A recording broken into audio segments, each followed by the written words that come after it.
συναντήσω τον Μανώλη Κωστίδη στην Κωνσταντινούπολη. Να τον δούμε γιατί έχουν ανοίξει οι δουλειές μας ξανά εκεί με την Τουρκία. Δεν σταμάτησαν και ποτέ οι δουλειές με την Τουρκία, βέβαια, Μανώλη. Καλημέρα. Καλώς ήρθες. Καλημέρα, καλημέρα. Ποιος να έλεγε ότι τέλη Δεκεμβρίου, πρωτοχρονιά, έρχεται με σακάκι και πουκάμισο. Θα κάνα ζωντανή μετάδοση από την Κωνσταντινούπολη. Πραγματικά τέτοιο καιρό. Χθες είχαμε 20-21 βαθμούς εδώ.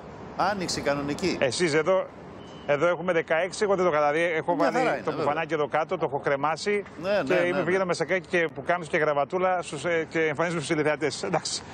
Για πάμε αυτή λοιπόν να ξεκινήσουμε. Θα τη θυμάμαι, ήταν πολύ δύσκολη χρονιά. Έτσι είναι. Πραγματικά. Τέλος πάντων. Εντάξει, μάλλον βιαζόμαστε γιατί. Έχουμε και προεδρικό σκύλο, Μανώλη, δεν κατάλαβα. Τι είναι αυτό τώρα, καινούριο είναι αυτό? Λοιπόν, εγώ βλέποντας φωτογραφίες αυτές σκέφτηκα κάτι που μου λέει ο Μακαρίζος, ο παππούς μου έλεγε και σκύλος να είσαι παιδί μου, τυχερός πρέπει να είσαι. Έτσι. Και είδα σωστό. τι λεμπλεμπί, είναι το στραγάλ δηλαδή. Πώς το λένε, πώς το λένε? Την υιοθέτησε λεμπλεμπί. Λεμπλεμπί. Λεμπλεμπί, είναι το στραγάλι. Α, το στραγάλι, ναι, προφανώς από το χρώμα ίσως να έχει. Η Εμινέ Ερντογάν υιοθέτησε αυτό το σκύλο τον Οκτώβριο, την Παγκόσμια ημέρα των ζώων. Από εκείνη την ημέρα δεν είχε εμφανιστεί η φωτογραφία. Λοιπόν, εγώ αυτή τη φωτογραφία βλέποντας, ήθελα να ξεκινήσουμε λίγο πιο χαλαρά. Βλέποντας τον Τούρκο Πρόεδρο να κατάει ουσιαστικά με το ζόρι. Βλέπετε, δεν έγινε και πολύ ζεστός. Το κινητό του πάει στη δουλειά. Το έχει φορτώσει αυτό το σκύλο. Αλλά ξέρεις, άμα είσαι σκύλος και είσαι τυχερός, πας στο προεδρικό μέγαρο της Τουρκίας. Και ζεις στο παλάτι, ακριβώς. Βλέποντας τη φωτογραφία, αυτό σκέφτηκα και ήθελα να το μοιραστώ. Μετά σου λέει σκυλήσια ζωή. Κοιτάξτε εδώ. Εσχυλήσια ζωή, ξέρεις, προεδρική. Και εγώ είχα τον Σελίμ, μια γάτα. Εδώ δηλαδή βγαίνει τώρα από το παλάτι ο Ερντογάν για να φύγει, να πάει στο γραφείο του προφανώς. Τώρα έχει να μιλήσει με τον Μπούτι, ξέρω, με τον Μπάιντεν, με τη Μέρκελ, με οτιδήποτε άλλο. Και έχει το κινητό στο χέρι και του λέει: έλα να ποζάρουμε τώρα με το σκύλο εδώ με την λεμπλεμπή. Να σου πω, Μανώλη μου, βλέπουμε όμως ότι εδώ παρακαλώ. Η σύζυγος δεν φοράει μάσκα, ενώ ο πρόεδρος φοράει κανονικά. Φοράει γενικά η σύζυγος. Δηλαδή θα συναντήσει, βεβαίως φοράει. Φοράει. Ναι, βεβαίως. Απλά πηγαίνει στην εργασία του, ξέρεις. Απλά η εικόνα αυτή, ξέρεις, απομακρυσμένος από το σκύλο. Ναι, με χίλια ζόρια. Είναι μια. Γιατί και εγώ είχα φορτωθεί μια γάτα, τον Σελίμ, όταν είχα γνωρίσει τη σύζυγό μου. Ξέρεις, εγώ δεν είχα συνηθίσει τις γάτες. Σιγά σιγά συνηθίζεις, τι κάνει η γάτα που είναι. Η άλλη, Περσίας. Όχι. Ήταν ο Τούρκος, ο Σελίμ. Κυριολεκτικά Τούρκος. Ο Τούρκος θα με κάνει που λέγαμε. Μετά ήρθε και χθες. Αποδήμησαν όλοι, να δούμε τι θα φορτωθούμε στο μέλλον. Και ο Τούρκος πρόεδρος έχει τώρα. Τα καλύτερα έρχονται, Μανώλη, έτσι κι αλλιώς μπροστά μας. Πάντως στα προεδρικά μέγαρα βλέπεις ότι είχαμε και την Καλυψό, τη γάτα της Προέδρου. Σιγά σιγά εμφανίζονται, ξέρεις, τα κατοικίδια και αυτό είναι ένα ωραίο μήνυμα. Τουλάχιστον εντάξει, ας χαλαρώσουμε λιγάκι για μια περίοδο. Είναι τουλάχιστον σε επίπεδο αυτό. Δείχνει και μια ευαισθησία, δείχνει και μια τρυφερότητα τέλος πάντων, ακόμα και στον κόσμο των πολιτικών. Πάντως, ο Λεμπλεμπί έγινε και πρωτοσέλιδο παντού. Πρόσεξε. Αλήθεια. Δηλαδή, σκύλος τυχερός. Εδώ ένα. Δύο. Δηλαδή πραγματικά λέω εντάξει, σας τα δείχνω από τα εκείνη και πρωτοχρονιά λίγο χαλαρώνουμε γιατί ξυπνάει και ο κόσμος λίγο πιο χαλαρός. Κοιτάξτε, δύο. Σαμπάχ. Λεμπλεμπί παντού και παντού λεμπλεμπί. Δηλαδή λέω Παναγία μου, δηλαδή αυτός ο σκύλος τι θα τρώει, εγώ αυτό αναρωτιέμαι. Τι φαγητό να τρώει. Τι θα τρώει, θα τρώει προεδρικό μέγαρο. Φιλέ μινιόν και τα λοιπά. Τι δεν θα τρώει τώρα ο σκύλος. Κόκαλα θα τρώει. Δεν ξέρω πραγματικά. Πάντως το όνομά του είναι ωραίο. Είναι ωραία ιδέα το λεμπλεμπί. Πολύ ωραίο όνομα.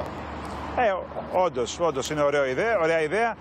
Πάμε λοιπόν να δούμε τα υπόλοιπα τα πολιτικά. Σιγά σιγά θα έρθουμε και στα δικά μας, διότι απλά ήθελα να δούμε και τον Μπαμπατζάν. Εγώ επιμένω στον ίδιο, διότι χτες εγώ παρακολούθησα όλη την ομιλία στο συνέδριο και όλο το συνέδριο. Άρρωστος είμαι με αυτά τα ζητήματα. Πήγαινα στα συλλαλητήρια του Ντεμιρέλ. Εγώ όταν ήμουν Δευτέρα Λυκείου πήγαινα στον Ντεμιρέλ. Αυτά είναι αρρώστιες με εμένα. Ανεβαίνει ο Μπαμπατζάν ή είναι δική μας ιδέα?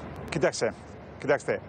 Ανεβαίνει. Βεβαίως είναι δύσκολο να ανέβει γιατί τα τουρκικά μέσα ενημέρωση τα περισσότερα δεν προβάλλουν τόσο πολύ. Όμως βλέποντας τις εικόνες που βλέπετε από το συνέδριό του, είναι το πρώτο συνέδριο που οργανώνει το κόμμα τον ΤΕΒΑ, με τη σύζυγό του να ανεβαίνει πάνω στη σκηνή. Η ομιλία που έκανε, εμένα για πρώτη φορά τον ακούω πολύ καιρό, τον παρακολουθώ πολύ καιρό, γιατί και οι φίλοι μου έχουν προτείνει να ακούω ότι λέει ο Μπαμπατζάν, γιατί μάλλον έχει μέλλον. Μου θύμισε η ρητορική του τον Οζάλ.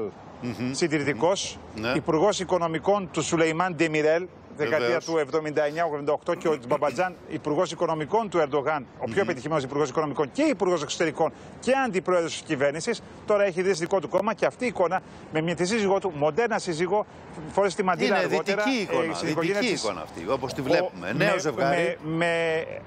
Ο Μπαμπατζάν σπούδασε και στις ΗΠΑ με υποτροφία Fulbright. Μάλιστα. Έχει έρθει στην Τουρκία αργότερα και σύζυγός από το καλύτερο κολέγιο και από το καλύτερο πανεπιστήμιο της Τουρκίας, από το Μέσης Ανατολής, από το ODTÜ. Η ομιλία του εστιάστηκε κυρίως στα δημοκρατικά δικαιώματα που έχουν εκλείψει στην Τουρκία. Αυτό υποστηρίζει ο ίδιος, αλλά και στην οικονομία βεβαίως και στην κατάσταση της οικονομίας της Τουρκίας. Είναι κάπου στο 3-4%. Αυτό λένε οι δημοσκοπήσεις που δημοσιεύονται. Όμως προσέξτε. Ο Τούρκος πρόεδρος για να εκλεγεί χρειάζεται 51%. Σωστά. Ο Μπαμπατζάν απευθύνεται στο κοινό του Ερντογάν. Τον ζορίζει και πιθανότατα στις προεδρικές εκλογές πολλά κόμματα θα συνασπιστούν γύρω από τον Μπαμπατζάν, αλλά ακόμα είναι μακριά αυτά. Όμως πρέπει να τον παρακολουθούμε. Νομίζω, εγώ το δείχνω και από εκεί πέρα. Για να τον ακούσουμε. Nedir bu memleketten istediniz? Nedir alıp veremediniz? Bu kadar mı kıymetli ok olduk? Şu anda beka dedikleri var ya arkadaşlar, tamamen bir kişinin şahsi bekasına dönmüş durumda.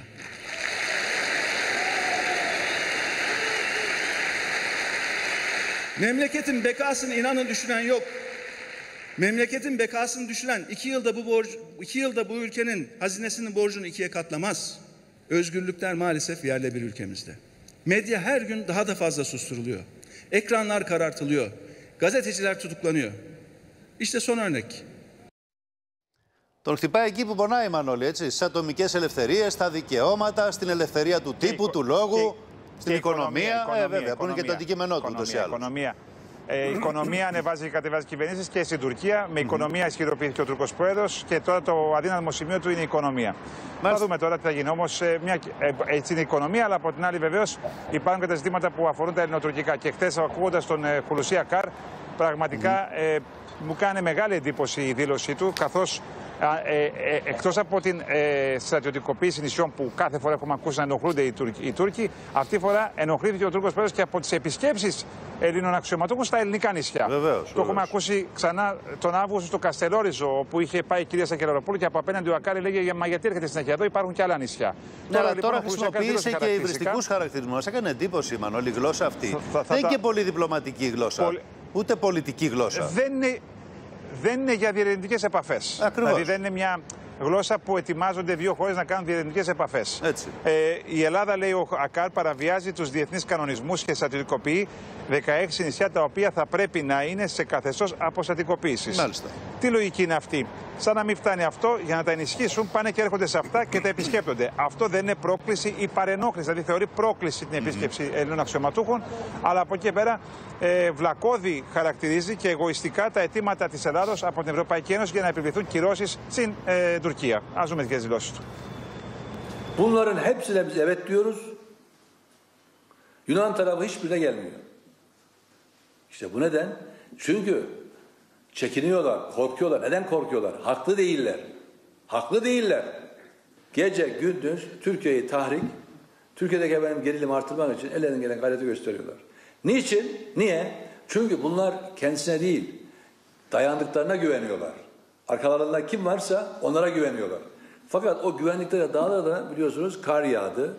10-11 Aralık'taki Avrupa Milli Zirvesi'nde 1-2 devlet dışında kimse bunların saçma sapan, şımarık bir muhakemeye dayalı bencil isteklerine evet demedi. Αυτό που ο Μανώλη το έπεσε χιόνι στα βουνά που βασίστηκαν είναι τουρκική παροιμία. Κάπως κάτι θέλει να πει δηλαδή με αυτό. Ότι φεύγει σαν το χιόνι, ας πούμε. Σε αυτούς που βασίστηκε η Ελλάδα δεν τη στήριξαν. Αυτό ισχυρίζεται ο ίδιος. Όμως οι δηλώσεις αυτές είναι πολύ έντονες. Ενώ λέει, δηλαδή σε όλη την ομιλία λέει θέλουμε διάλογο, θέλουμε συνεργασία. Αλλά νομίζω είναι σε έναν διαφορετικό τόνο όλο το κλίμα που επικρατεί εδώ στην Τουρκία και επιμένω σε αυτό. Είχα πει και ότι βλέπω κάτι σύννεφα και εδώ τα βλέπω, αλλά και σε τουρκικές σχέσεις, ακόμη και αν γίνουν οι διερευνητικές επαφές. Επιμένω σε αυτό. Λοιπόν, από εκεί πέρα όμως έχουμε τον Μεβλούτ Τσαβούσογλου. Χθες συναντήθηκε με τον Σεργέη Λαυρόφ, τον Ρώσο Υπουργό Εξωτερικών, στο Σότσι.